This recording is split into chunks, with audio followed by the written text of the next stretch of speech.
All right, fam. What's up, everybody? Welcome to a special edition of Gavin Richard Presents. You guys saw my live stream last night.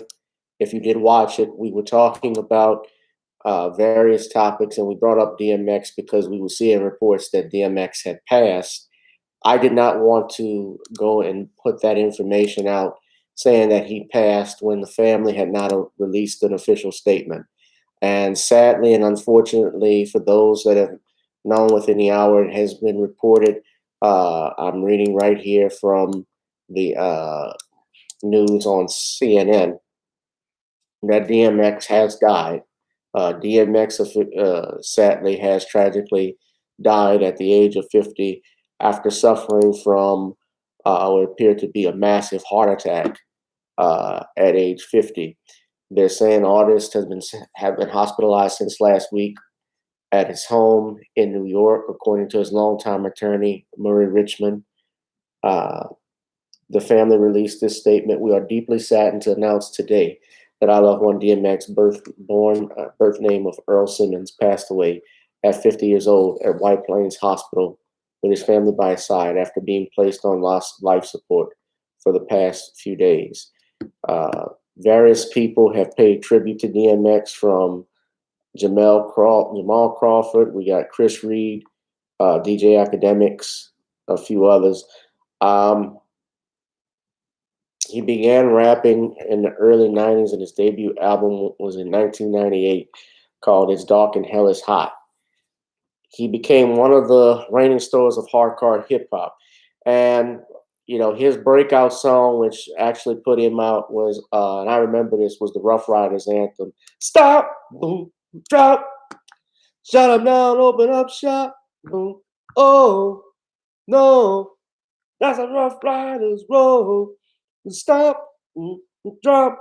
I can't see chats right now because I put this. I guess I gotta edit it, but I had put this on kid mode, and so if it's on kid mode, then they don't let you uh, edit it or see live chats.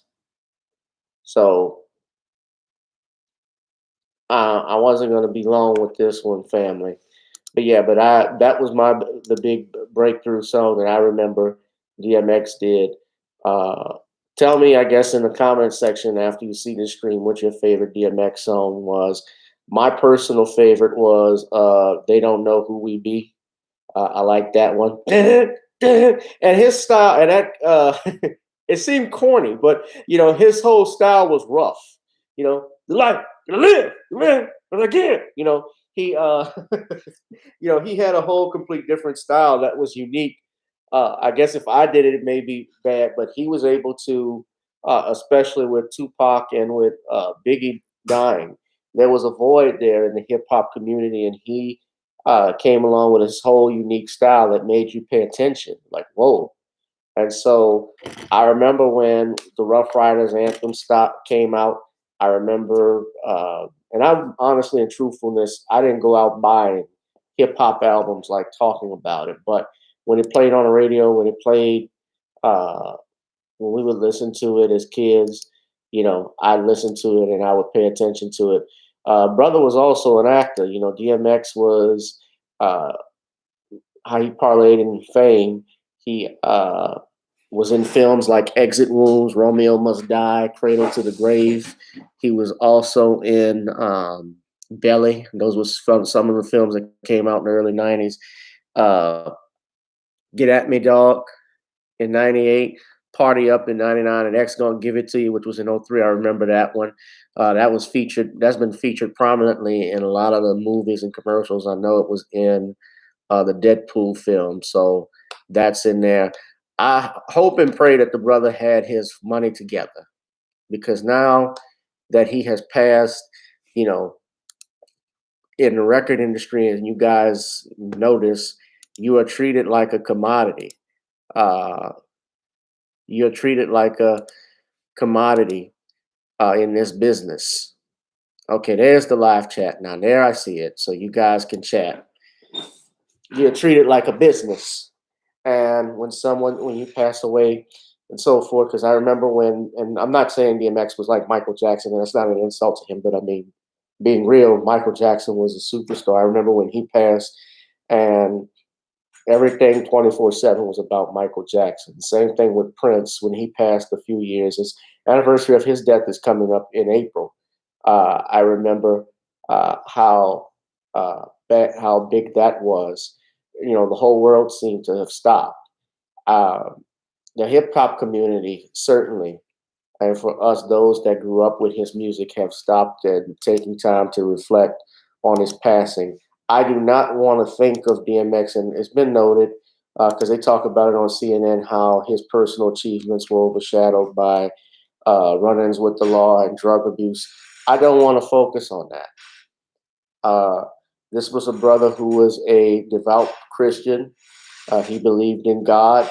Uh, you know, he had his demons, like all of us have our demons.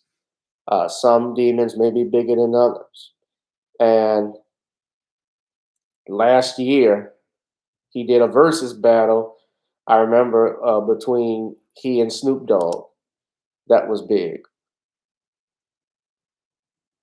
I knew, yeah, what's up, computer robots? I knew he was gonna pass. I knew it was gonna be bad uh, when they said he was in a vegetative state. At that point, if you lose oxygen to the brain, you're done. You're done. Uh, that happened to one of my loved ones, my great aunt, who obviously lived longer than uh, DMX. You know, she lived to be 88. She ended up having a heart attack in her car, and this was in July of 2019. This was sweltering hot. So for her to pass out and have a heart attack in the sweltering heat and be gone for hours, and you know, basically she cooked inside there.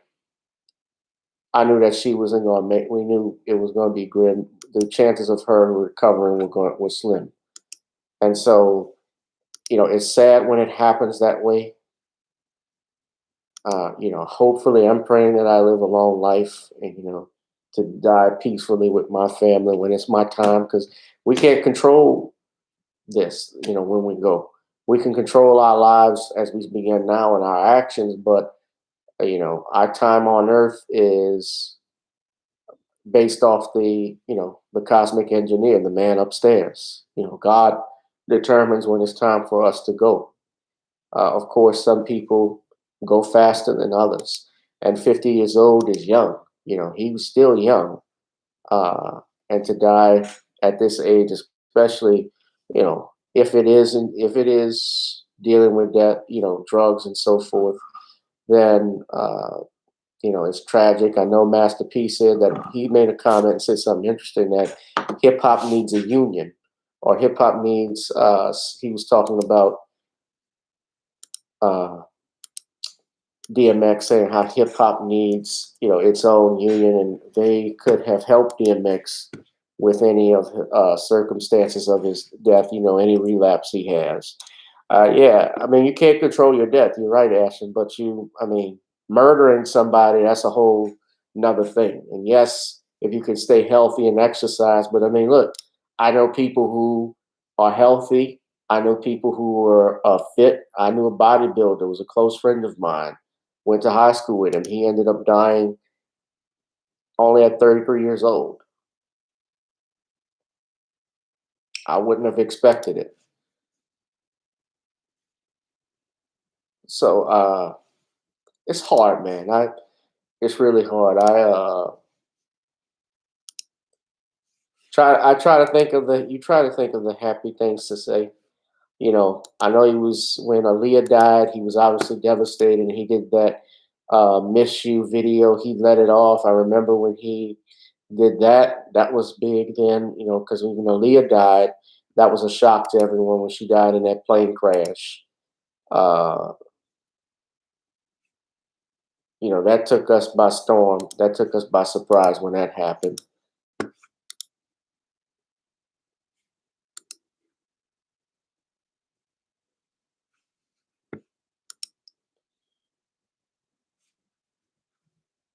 How's everybody? doing? Hit the like, share, and subscribe button, guys. We got people coming in. Tell me what your favorite DMX song was. Tell me which ones you miss. He was actually supposed to be doing some concerts, I think, soon, but this was a setback. I don't know. Again, and you know what? I don't want to think of how he died. I don't want to think of a drug overdose or anything like that, even though that may be the case. They say supposedly it was laced with fentanyl, some bad crack that he was given. But you said Me Too is going after him now? How?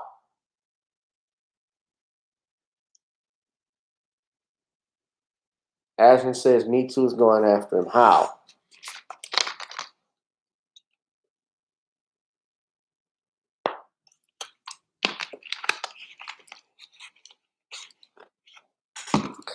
Uh, let me tell you something. My favorite DMX movie. I like that he was doing. He was one of those artists at that time. He certainly wasn't the first artist to actually get in a movie, a rap artist, but he was making a string of them. You know, he was in Exit Wounds. I love that one. Some people like Romeo Must Die. He was in that one, and Isaiah Washington had been in a lot of those. He was in Romeo Must Die, and he was in Exit Wounds. And in the film, you know, I see some people leaving comments.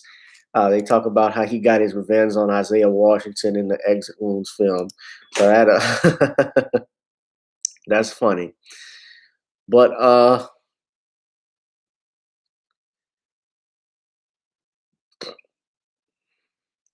do y'all have a favorite film that he did?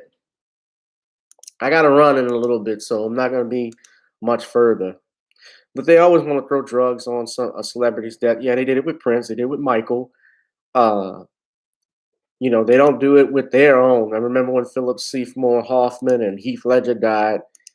Uh, the one person that killed, they tried to get the person who subscribed Philip Seymour Hoffman the heroin. They wanted to get him locked up. That person.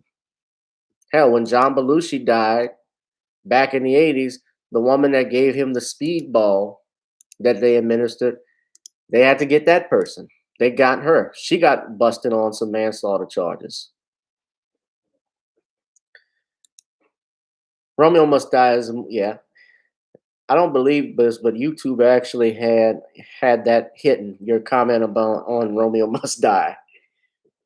I guess I know why, because they think it's a hate speech and all this stuff. It's that algorithm censorship crap that they're doing.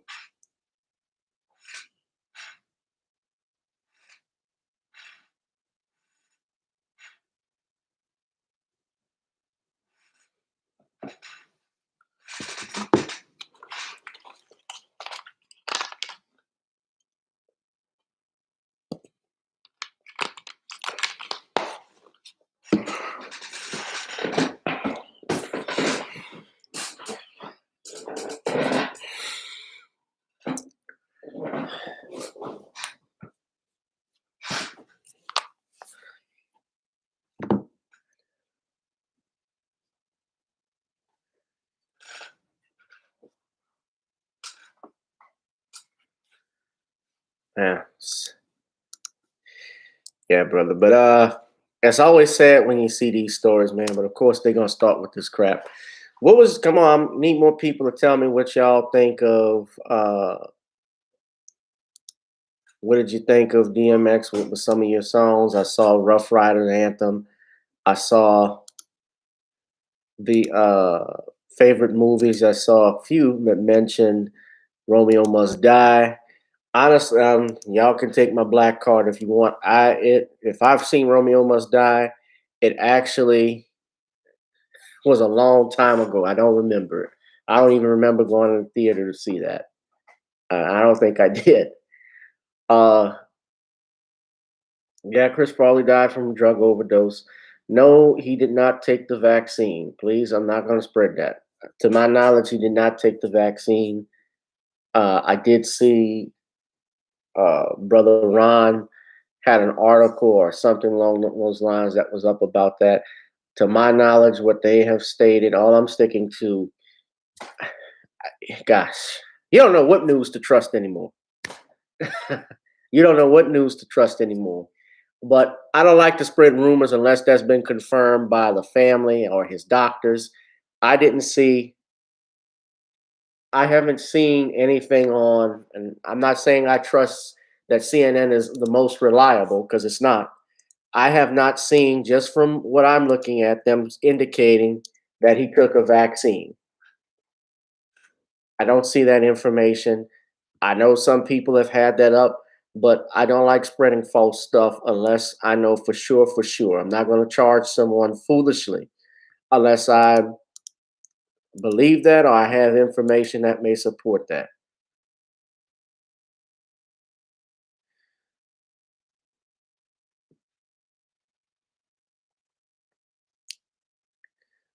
Tonight, Friday night, I'm going bowling.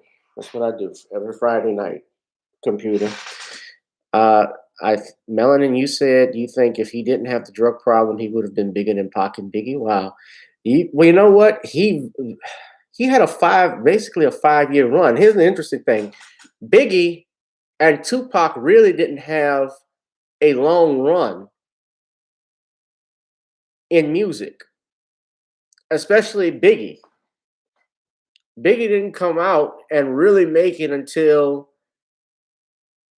what, late 93, 94, early 94, about that. He dies in 97. So you're talking roughly a period of 4 years. Pac comes out in, I want to say it's around 1990. I know he was with Digital Underground, but I mean, when he came out, and that was in 89, 1990, but really the early 90s till 1996. So he had roughly 5.5 years. NWA came out in 88. Easy E dies in 95. He had 7.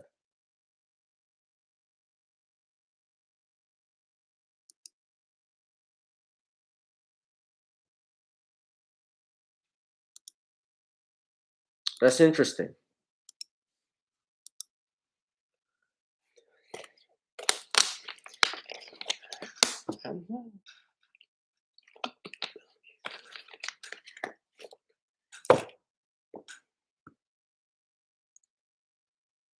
You blame the industry for this. Look, I'm not trying to, you're ultimately responsible for yourself at the end of the day. I'm not trying to castigate blame on anyone, but here's what I thought too, and I don't want to didn't want to make it negative and into drugs. There is virtually, this is my opinion, no excuse for anyone. Okay, Juan, Sheet, whoever you are, you keep repeating the same thing. There's no excuse with regards to doing drugs, in my personal standpoint, but I understand why some people do drugs, especially in the music industry. And sometimes what the music industry does, what the record executives do. I was listening to Dennis Edwards of the Temptations, and he, Rock and Roll Hall of Famer. He passed away a couple years ago, but he talked about some of the things that the record companies would do with artists that were on drugs. For instance, when he was talking about David Ruffin, and David had his transgressions with the Temptations being on drugs. He was mentioned how the record executives would, almost like would actually have the drugs out on the table and have drugs out on the table and give them to the artist to take. And the main reason why they do that, Alex, is because they want to continue stealing their money. They know they have an addiction and know they have a problem. So these record executives become an enabler. So are they to blame if they did anything like that to a David Ruffin or a DMX?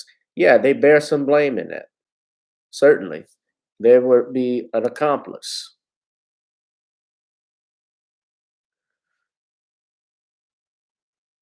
They continue to rob these artists blind while they're on drugs. When you're on drugs, you're not thinking right. You're on cocaine, you're on weed, whatever, heroin, whatever. Your accountant is robbing you blind. You look at Jackie Wilson. You look at the record industry. When I had Al Lanier come on, he made this remark, and this was a very telling remark when he said that the record industry, compared to the Las Vegas, Nevada of the 1960s when the mob ran it, that when the mob ran Las Vegas, that was even more humane than what the music industry is today. The artists that you see that are pushed out right now, that's who the record industry, the Taylor Swifts, the Demi Lovato's, the I can't think of who the crap the other groups are, Bruno Mars. And I'm not saying that these guys, some of these people are not good. Of course they're talented, but you know, do they strike you just compared to when you were coming up, even with music back in the 60s and 70s, even into the early 2000s, just that golden, of course, the golden era and the diamond era, the platinum era, I guess if you want to call it, of music, when we start to get to the digital age that we're in today, music was far more open. Well, I mean, it's more open now, but the talent that was there that I can think of, there's a reason why people enjoy the verses between Ron Isley and Earth, Wind and Fire, minus the Steve Harvey hosting part. And that was because that was real music. The Isley brothers made real music. Earth, Wind and Fire with Maurice White and Verdine, his brother Verdine White, and Philip Bailey, and the rest of those guys, they made music. It attracted you. Doesn't exist anymore, technically.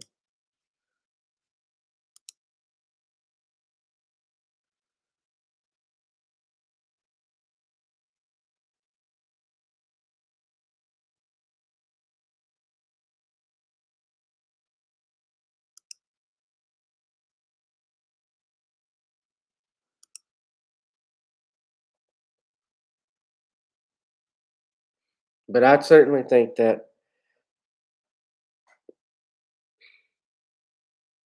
Ron Isley, thank you, Rosalind, for that.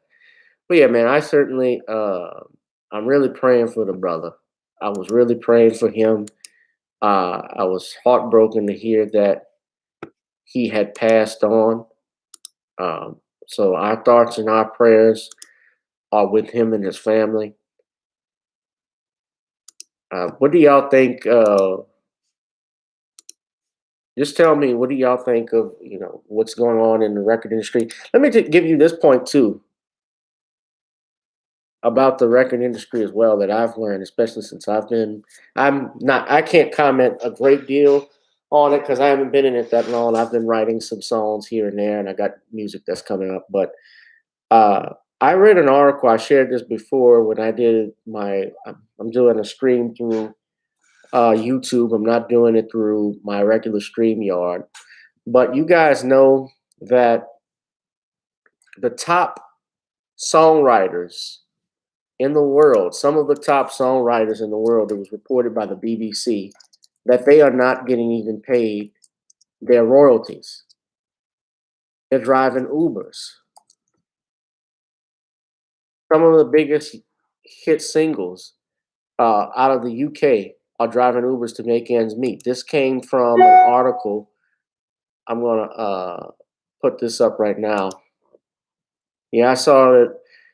It's interesting how debt comes in twos and threes and numbers because Prince Philip died. What's interesting is his wife is a queen, but he never became a king.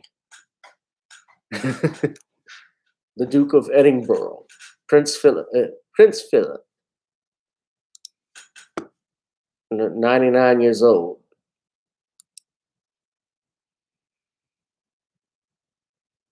He's an ugly man.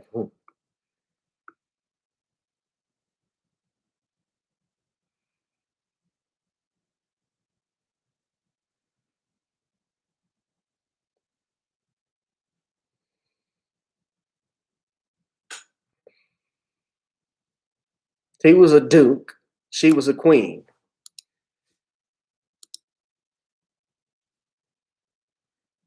My favorite DMX movie, Dallas Cowboys fan, was Exit Wounds. As far as what this means for the future of hip hop, I think that well, X really wasn't on. He was still, he wasn't technically on top, or I know he was still working, but I mean, it's just the loss of a legend. Uh, Hip hop right now, the direction that they want to go in. You mentioned Lil Nas X. Lil Nas X is what we've gone from DMX to Lil Nas X. We've regressed.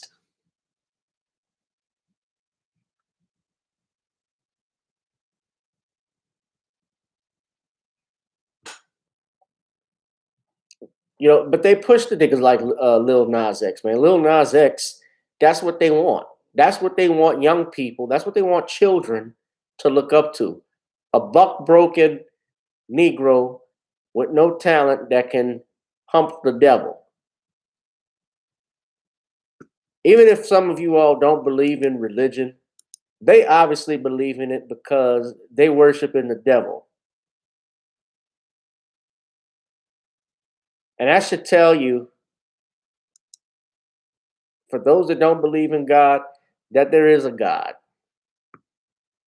If the devil exists, God exists. That's the way I look at it. I believe there's in God. I do believe that. I believe in Christ. And DMX did too. But, oh, he said he met the devil before. Lil Nas X or DMX? Who you talking about, Melanin? And today is Lil Nas X's birthday. Well, Aboriginal says it's his birthday. Well, I'm guessing he's having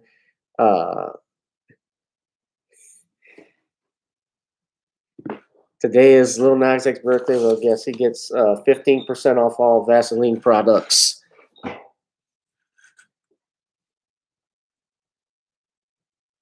He'll shop at Chaps.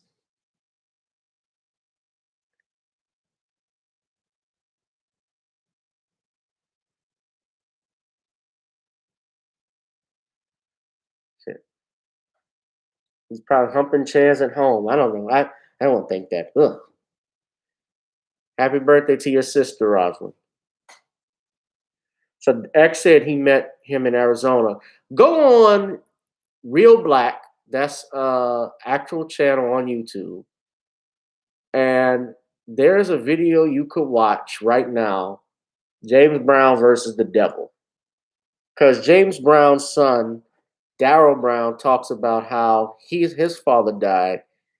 And he said his dad didn't die a natural death. In fact, they were investigating, James Brown's murder as a homicide.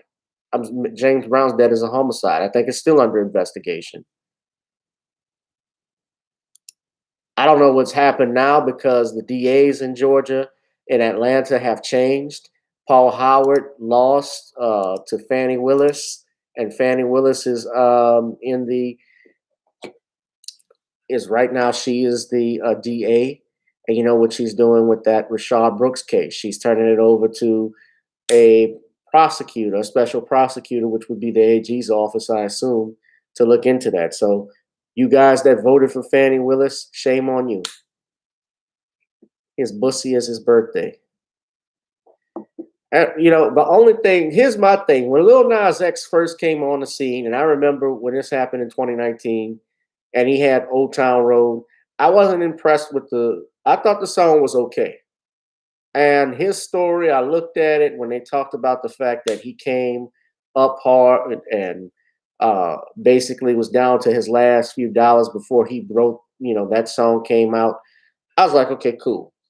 Because I respect that. And remember, he was facing animosity from the country music world because they were calling the song a country song.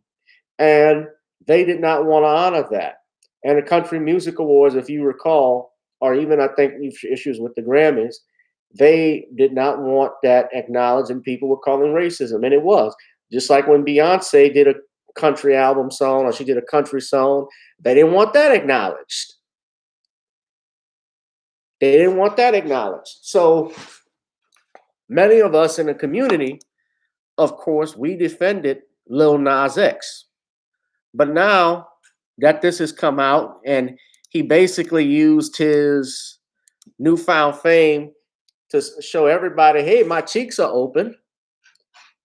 He has used that essentially against us. And he started throwing black people under the bus. So I don't really have anything special or to acknowledge to Lil Nas X. I really don't care. So I don't want to talk about him. Let's talk about we're talking about DMX. DMX, you say, is a blood sacrifice. I don't know all of that.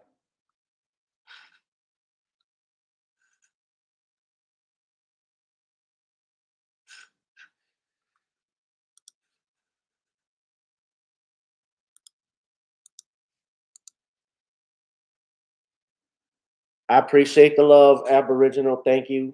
Since you love the channel. Sean James, yes, Sean is great. I don't know what the topics are going to be for Sunday, or if I'll have a guest on. I'm going to try and reach out to some people. Guys, this is all free. My channel has not been monetized. Likely, it will not be monetized unless I get at least 2,000 or 3,000 people to like and subscribe to this channel. I have over roughly 58,000 views, and I have 800 subscribers now, over 820 subscribers. I've seen some subscribers leave my channel, which I think YouTube is actually cutting in subscribers or unsubscribing everybody from the channel based off the content. But that's the type of foolishness that we got to deal with.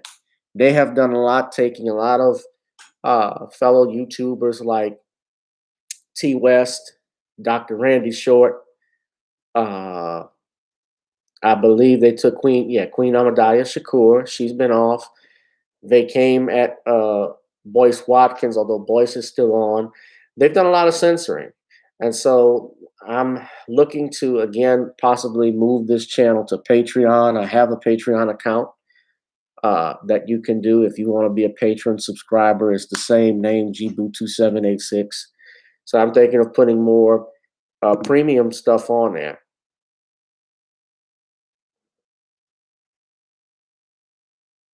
Yeah, they get a greater percentage of the super chats, but the thing is, I still don't get, and I get some people that will donate. I don't get a lot of donations. Yeah, black people started country music. Black people definitely started country music in the back then. I mean, all country music, think about it. Even the word cowboy, I saw Dallas Cowboys fans.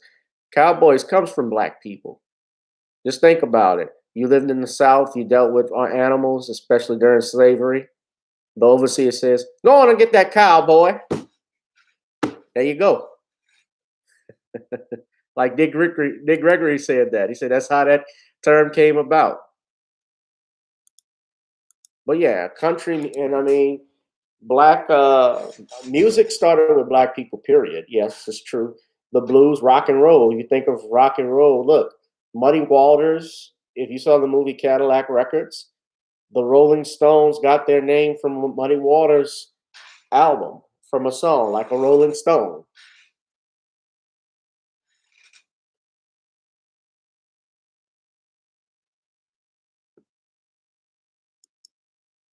The Beach Boys, they stole from Chuck Berry. The song Surfing USA, that came from Sweet 16.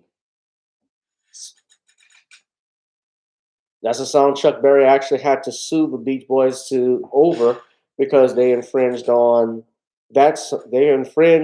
Sweet 16 for Surfing USA. I think it was the Beatles. They copied after Little Richard. In fact, when Elvis Presley broke down and cried when he met Little Richard.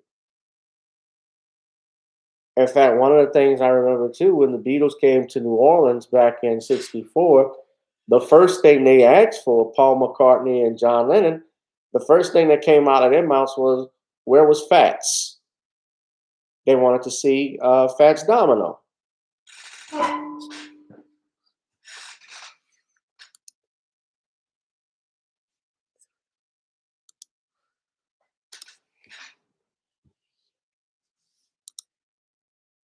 Fats Domino was very important in the construction of rock and roll and rhythm and blues, especially here in New Orleans. Dave Bartholomew was his songwriter.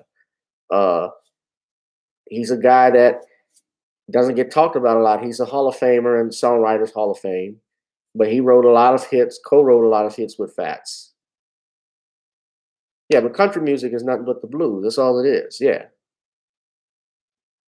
or even slower version of the blues.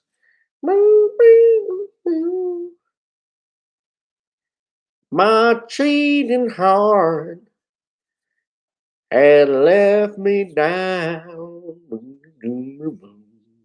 I don't know what my cheating heart goes back in town. I love you, baby. I really do. My cheating heart will come back in June. Yeah, I made up a song right there.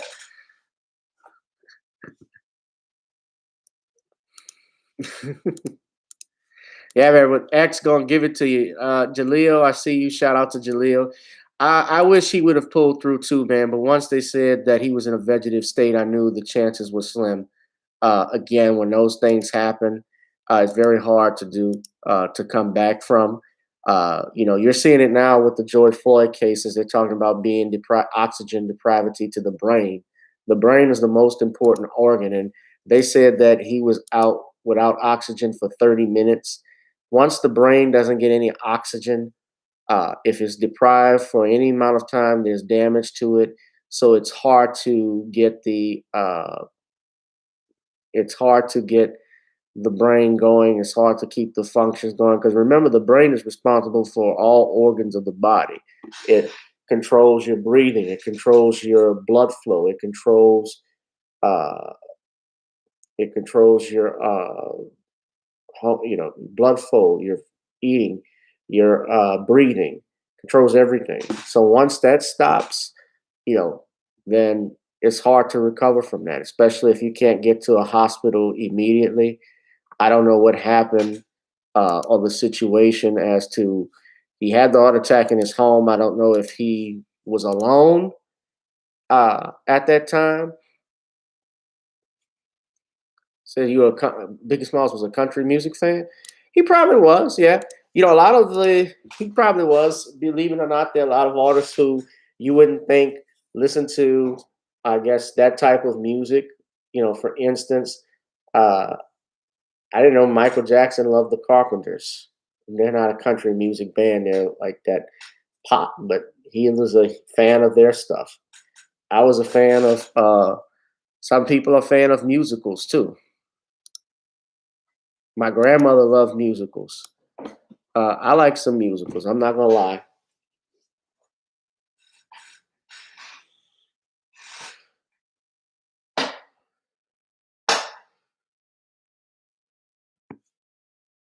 Yeah, most artists do.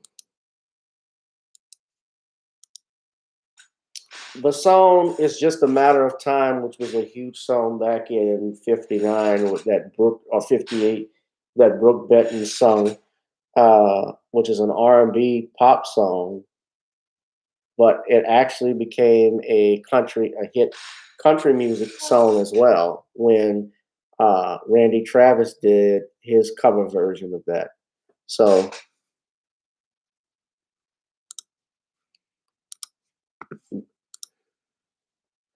DeAndre says X gonna give it.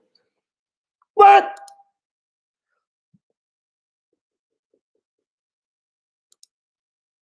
I can't play his music because you guys know why YouTube is on that stuff.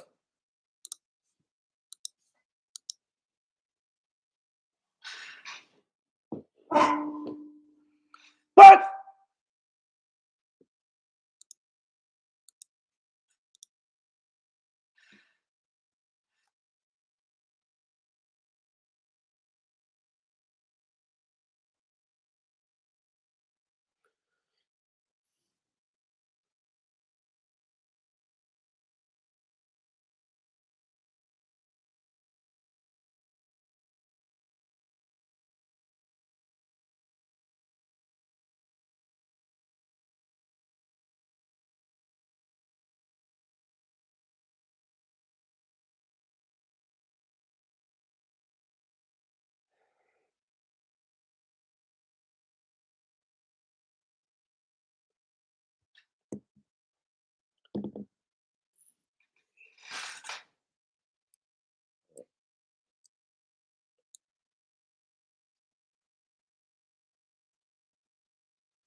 Yeah, I got hit with a copyright strike when I was playing the trailer for Nobody with Sean, and I had to take the music out.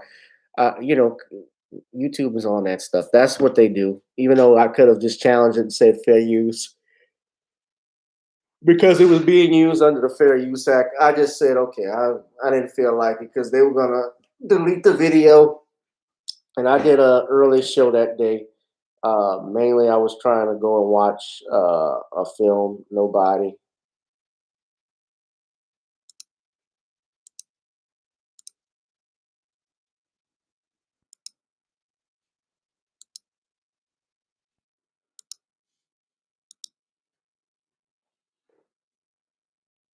Prince was a fan of Joni Mitchell. Prince was a fan of uh, Prince was a fan of Joni Mitchell, but Prince also was a fan of this. Who was the one that did?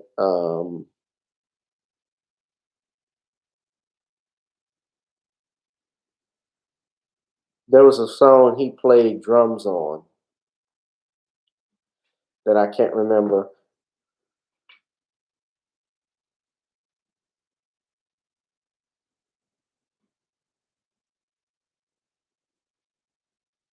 On a hit song.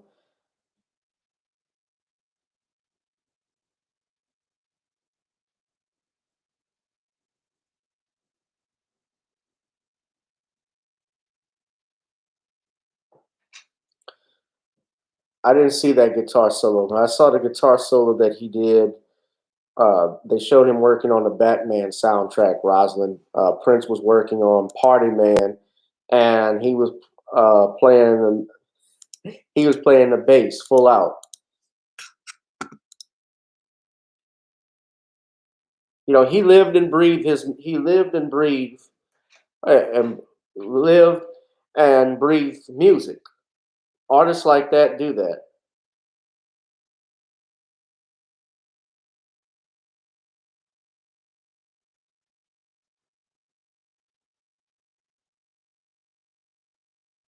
Party man, party man, like a party like nobody can. Moving is moving, like giving is musing. Party man, party man, yeah, yeah, yeah. That's it, Stevie Nicks. Woo-hoo, like the party. Yeah, he worked on. She was with Fleetwood Mac, of course, but he worked on a few of her songs back in the 80s. He did Nothing Compares to You, that Sinead O'Connor song. I think they were in some type of relationship, and she alleged, that he was abusive and so forth. But Sinead O'Connor was also crazy.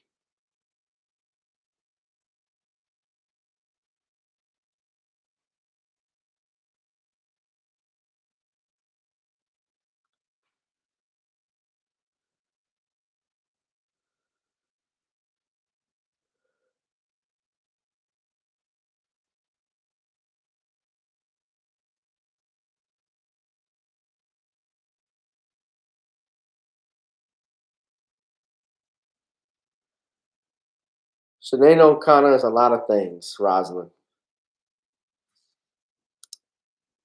She could be bi. She could have been. Those lifestyles. They're very fluid.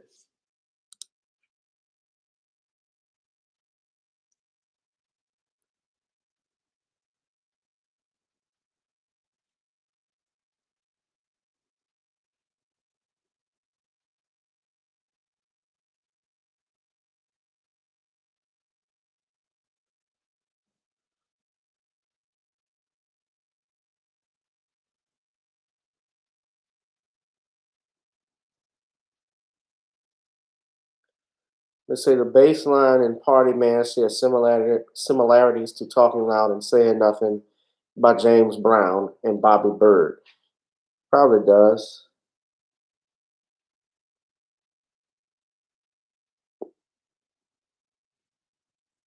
Yeah, they're celebrities. They do all types of stuff. But yeah, she played. Yeah, he played drums or did the drum machine for Stevie Nicks. I remember that. He wrote songs for Shaka Khan, like "I Feel for You."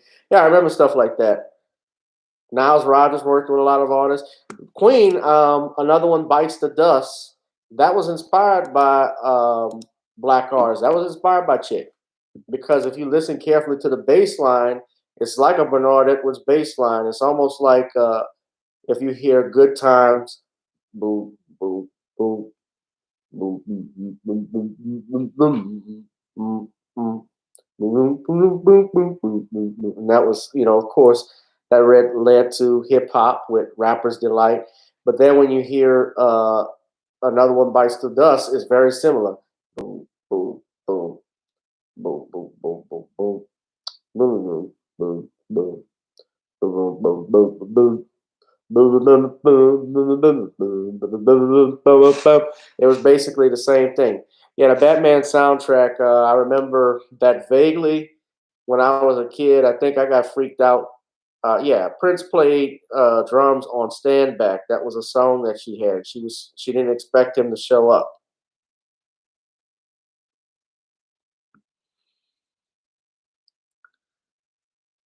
and that was a direct result of "Little Red Corvette," the song that Prince came out, and yeah, apparently he produced that.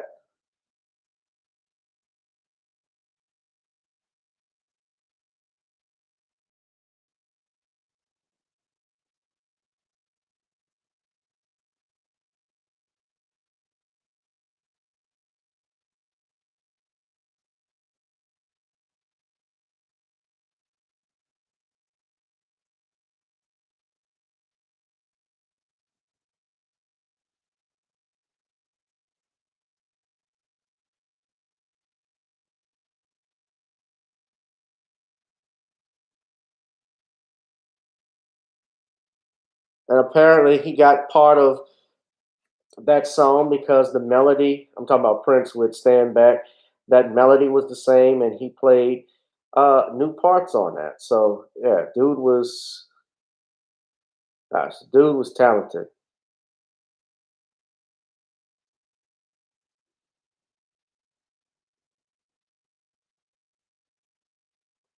I don't know if he got paid for it, but I mean he played on the song. But yeah, man, we talking about DMX, bro. Earl Simmons. I said I wasn't gonna be long, but yeah, X is gonna give it to you. This is about X. But brother DMX, man, we love you. We miss you. You're gonna be missed, man. Tragic situation. But you guys, tell me what your favorite song, what your favorite. I'm just thinking. We just talking about music, man. When I think of DMX, he had a good 5 year run. Of course, you wish it could be longer, but I mean, he had his songs even debuted right in the chart. His, the debut song that he had, uh, and then one of the debuts, well, not the debut, but the Rough Riders anthem. That's what put him over. I remember when the Rough Riders came out. Uh, yeah, man. The family hasn't announced when they're going to be any memorial services, but I'm sure there is going to be one very soon. And I know for a fact if it's up there in New York, which I know it's got to be, it's going to be huge. COVID or not, people are going to show up for that. And that's another thing you got to watch, especially with these restrictions that they've put in place. I wonder what's going to happen with that. But rest in power to the brother DMX, all of our great musicians that have passed. He has joined the ranks in the sky, among the stars at night in heaven with uh, Prince, Michael Jackson, Tupac, and Biggie, Easy E, Marvin Gaye, Ray Charles, Aretha Franklin, Natalie Cole, Barry White, there's Isaac Hayes. Say, look, there's a whole bunch of artists I can name. Nat King Cole, all of those guys. But you know what I'm going with this, so I can't name all of them. But Guys, we're gonna miss you, man. We're gonna miss DMX, bro. This is hard to hear. What's up, Madam Magma?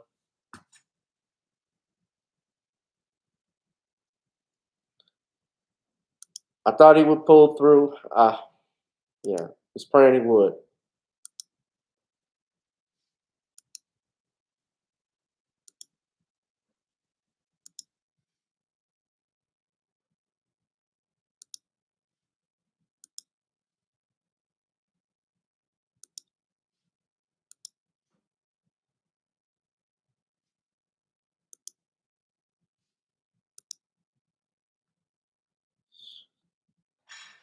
Prince was a genius. Yes, he was. He was.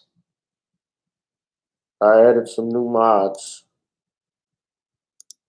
All right, guys, let me get out. I'm doing this. I'm gonna get back to work. But rest in peace, big dog, big rough rider. We love you, man.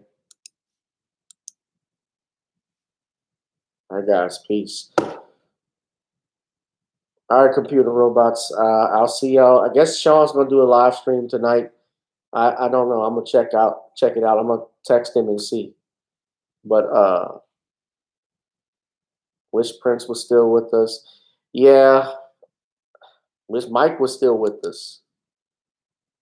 I'm grateful. I'm grateful though.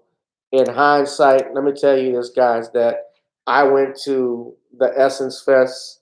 Say what you want about Essence, but I went to the Essence Fest in 2014 here in New Orleans, and Prince was actually going to be the headliner on the Friday night show.